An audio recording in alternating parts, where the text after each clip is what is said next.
Hello दोस्तों, नमस्कार।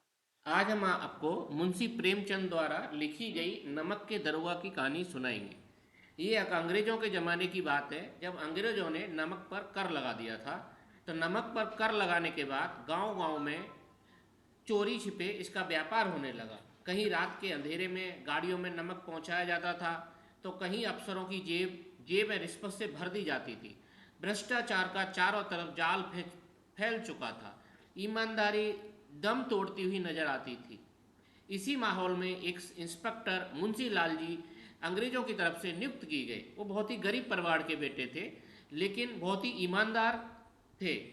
पहले ही दिन उनकी परीक्षा हो गई। एक बड़ा व्यापारी उनके पास आया और अपना धन का रसूख पर इतराता था।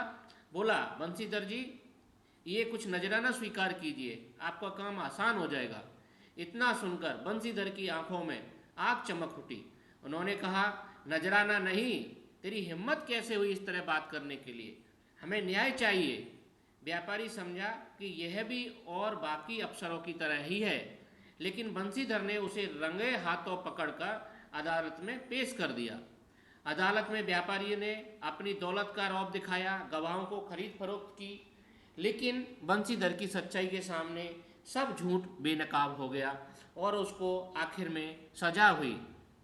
कहानी का असर उस पर्टिकुलर समय में लोगों के दिलों पर बहुत हुआ। यह कहानी सिर्फ नमक के व्यापारी की नहीं, बल्कि उस संघर्ष की है जहां रिश्वत और चालाकी के सामने ईमानदारी सीना तार कर खड़ी होती है।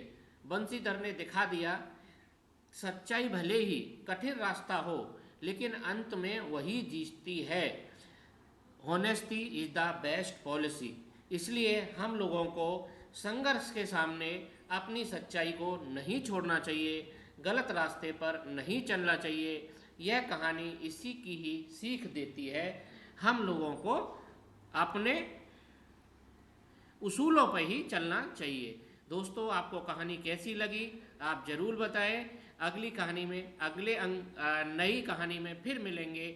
नमस्कार, वंदे मातरम, जय भारत। वीडियोस बनाने हैं, फिल्मोरा है ना।